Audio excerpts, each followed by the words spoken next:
نحمده ونصلي ونسلم على رسول الكريم اما بعد فاعوذ باللہ من الشیطان الرجیم بسم اللہ الرحمن الرحیم۔ ناظرین ناظرات، جیسا کہ آپ کو معلوم ہے محرم الحرام میں حضرت مسعود ملت سلسلہ چشتیہ کے چشم و چراغ حضرت بابا فرید الدین المعروف گنج شکر رحمۃ اللہ تعالیٰ علیہ آپ کی مختلف عرس کی تقریبات محکمہ اوقاف کی طرف سے اعلیٰ انتظام اسلام کے ساتھ انعقاد پذیر ہوتی ہیں۔ ہر دور میں اولیاء کرام گزرے ہیں، لیکن اصل بات یہ ہے کہ ان کے جو معمولات زندگی ہیں اگر وہ ہم اپنا دیتے ہیں تو ہماری دنیا بھی کامیاب ہے اور ہماری آخرت بھی کامیاب ہے۔ محدث ابن جوزی علامہ عبدالرحمن ابن جوزی رحمۃ اللہ تعالیٰ نے لکھا کہ میں نے بزرگان دین کے سوانح عمری سے جو کچھ اپنی زندگی میں تبدیلی محسوس کی ہے اتنی کسی اور چیز میں تبدیلی محسوس نہیں کی۔ تو حضرت بابا فرید الدین گنج شکر رحمۃ اللہ تعالیٰ علیہ ولی کامل ہیں، لیکن ان کے معمولات زندگی آپ پڑھ کر حیران ہوں گے۔ اللہ کرے ہمیں اللہ عمل کی توفیق عطا فرما دے۔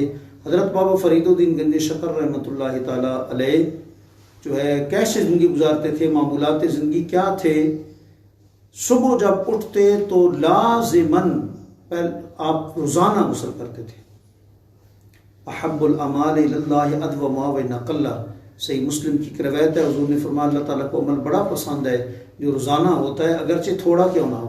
تو صوفیاء اور اولیاء جس کام کو شروع کر لیتے تھے پھر استقامت کے ساتھ کرتے تھے۔ صبح اٹھ کر روزانہ بلا ناغہ حضرت بابا فرید الدین گنج شکر علیہ رحمہ موسم گرما ہو موسم سرما ہو روزانہ آپ غسل کیا کرتے تھے۔ آپ جانتے ہیں کہ اسلام میں وضو کیوں رکھا گیا ہے نماز سے پہلے؟ اس لیے رکھا گیا نا کہ زہر کو مکمل پاک کرنا ہمارا کام ہے اور ہمارے باطن کو روشن کرنا یہ رب کا کام ہے۔ ہم جب زہر کو پاک کریں گے تو مالک اس کی برکت سے اپنا فضل اور کرم فرمائے گا، ہمارے باطن کو روشن و منور فرمائے گا۔ تو حضرت بابا فرید الدین گنج شکر علیہ رحمہ پہلے زہری طہارت کا حصول کرتے اور نماز فجر کے بعد آپ کا معمول یہ تھا 2 گھنٹوں تک آپ سر سجدے میں رکھ کر پڑے رہتے تھے۔ اللہ اکبر۔ اور سرکار بھی نماز کے بعد اشراق کی نماز پڑھتے۔ تو یہ صوفیاء حقیقت میں حضور کی شریعت کے امین ہوتے ہیں، 2 گھنٹوں تک سجدے میں پڑھتے رہتے، جیسے قرآن میں موجود ہے میری بارگاہ میں سجدہ کرو، سجدے کے ذریعے تمہیں قرب حاصل ہوگا۔ ایک صحابی بھی تھے جنہوں نے جو ہے حضرت ربیہ، انہوں نے کہا تھا یا رسول اللہ اسألک مرافقتک فی الجنہ، میں چاہتا ہوں کہ جنت میں آپ کی مرافقت اور غلامی نصیب رہے۔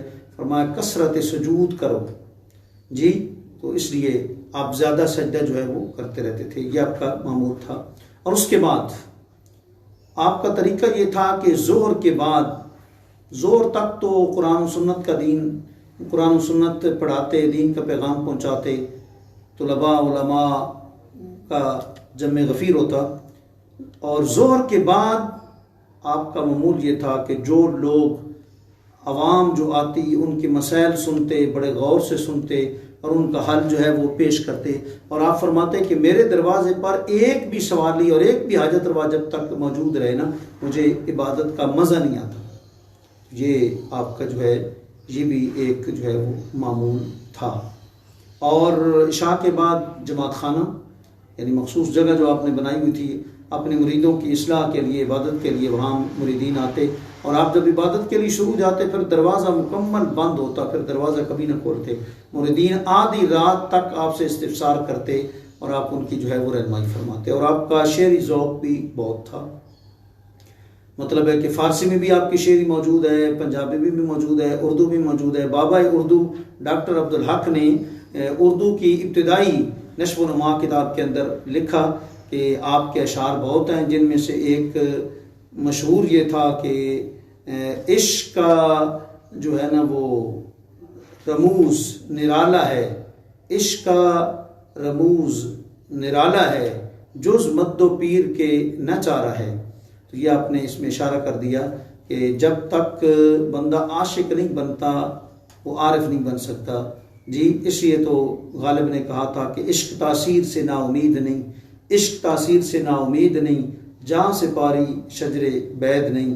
علامہ اقبال نے کہا تھا نگاہ عشق و مستی میں وہی اول وہی آخر، وہی فرقان وہی قرآن وہی یاسین وہی طٰہٰ. جی تو یہ آپ فرماتے ہیں کہ پیر و مرشد کے بغیر یہ عشق کی منزل طے نہیں ہوتی. جی اللہ کریم ہمیں آپ کے معمولات زندگی اپنانے کی توفیق عطا فرمائے. وآخر دعوانا الحمدللہ رب